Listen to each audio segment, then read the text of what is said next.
YCP కార్యకర్తలు ఉన్నారో YCP నాయకులు ఉన్నారో వారు ఒక దుష్ప్రచారాలు ఆడారని అదే నేపథ్యంలో ఇప్పుడు మనం బొట్ల రామారావు గారు ఏదో చెప్తున్నారు ఇంతకుముందు పవన్ కళ్యాణ్ కూడా చాలా వరకు అసభ్య పదజాలతో చెప్పారని ఒక్క నిమిషం మళ్ళీ వస్తానండి ఖచ్చితంగా వర్మ గారు మీ దగ్గరికి కానీ ఇప్పుడు వెంకటలక్ష్మి గారు మీరు చెప్పండి ఇప్పుడు ప్రస్తుతం ఏదైతే వెంకటలక్ష్మి గారు ఇప్పుడు ప్రస్తుతం ఏదైతే జరుగుతున్నదో ఈ నేపథ్యంలో మీ వర్షన్ ఏంటండి ఇప్పుడు డైరెక్ట్గా అతను చెప్పారు వైసీపీ కార్యకర్తలు వైసీపీ నాయకులు పేడెడ్గా వాళ్ళను పెట్టుకొని కావాలనే దుష్ప్రచారం చేస్తున్నారని చెప్తున్నారు దీని మీద మీ అభిప్రాయం ఏంటండి ముందుగా ప్యానెల్లో ఉన్నటువంటి పెద్దలందరికీ మాకు అవకాశం ఇచ్చిన ఫోర్త్ టీవీ ప్రేక్షకులందరికీ యాజమాన్యం వారికి కూడా నా నమస్కారాలు తెలియజేస్తూ ఈ రోజు కూటమి ప్రభుత్వ నేతలు మాట్లాడేది వింటుంటే చాలా విడ్డూరంగా ఉంది ఇప్పుడు తెలుగుదేశం నాయకులు గాని జనసేన నాయకులు గాని ఈ మాట్లాడే డిస్కషన్ లో కూడా వాళ్ళు నిజం మాట్లాడకపోవడం అనేది ఇది చాలా విచారకరమైన విషయం ఎందుకంటే ఉన్న నిజాన్ని జరుగుతున్న నిజాన్ని మభ్యపెట్టే విధంగా కేవలం వైసీపీ నాయకులే బూతులు మాట్లాడుతూ ఉన్నారు వైసీపీ నాయకులే అసభ్య పదజాలాన్ని మాట్లాడుతూ ఉన్నారు అని చెప్తా ఉన్నారు ఇప్పుడు కొడాలి నాని గారు అని చెప్తా ఉన్నారు అంబటి రాంబాబు గారు అని చెప్తా ఉన్నారు పాపం వాళ్ళకి తెలియదేమో బండారు సత్యనారాయణ మూర్తి గారు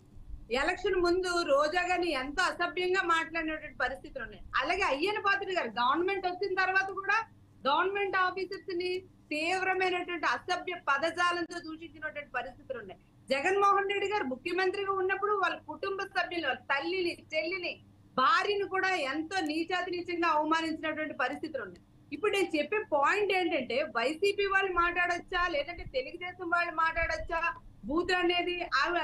అసలు ఎవరో మాట్లాడకూడదు ఎందుకంటే చట్టసభలకు వెళ్లేది వీళ్ళు ప్రజల సమస్యలు పరిష్కరిస్తారనే ఒక నమ్మకంతో ఎంతో మంది లక్షలాది ప్రజలు నమ్మకంతో పట్టం కట్టి వీళ్ళని అసెంబ్లీకి పంపిస్తే వీళ్ళు అక్కడ చేసేటువంటి పని ఏంటంటే అధినాయకుడు మెప్పు పొందడానికి ఎవరైతే ఎక్కువ బూతులు మాట్లాడితే వాళ్ళకి ఎక్కువ పదవులు వస్తాయనో లేదంటే ఎక్కువగా అవతల వాళ్ళకి కించపరిచి మాట్లాడి ముఖ్యంగా మహిళలను వాళ్ళు తెలుగుదేశం ప్రభుత్వం ఉన్నప్పుడు రోజా గారిని ఎంత అవమానం చేసి ఆవిడ రోజా ఒక మహిళా శాసనసభ్యురాలు ఆవిడ బయట కూడా పూర్తిగా లోపలికి రప్పించలేని పరిస్థితులు ఉన్నాయి ఈ రోజు మహిళలకి అగౌరవపరిచే విధంగా సభ్య సమాజం తలదించుకునే విధంగా ఈ రోజు ఉన్నటువంటి నాయకులు నేను తప్పుగా మాట్లాడే ప్రతి నాయకుల్ని కూడా అంటున్నాను ఈ పార్టీ ఆ పార్టీ అని కాదు మహిళల్ని కించపరిచినా చట్టసభల్లో బూతులు మాట్లాడినా అవమానించి మాట్లాడినా ఎవరు మాట్లాడినా కూడా అది తప్పే ఖచ్చితంగా ఎందుకంటే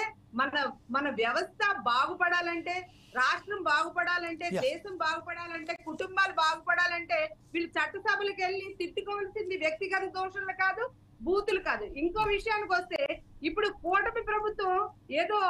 చెప్పేది శ్రీరంగ నీతులు దూరే దొమ్మర గుడుతులు అన్నట్టుగా ఈ రోజు చెప్పేది ఏంటంటే వచ్చిన వెంటనే ఫస్ట్ సంతకం డిఎస్సి అన్నారు ఎన్ని సంతకాలు మీరు చేశారు ఇప్పుడు మేనిఫెస్టో అమలు పరచకుండా డైవర్ట్ పాలిటిక్స్ చేస్తా ఉన్నారు ప్రతి విషయంలో కూడా డైవర్షన్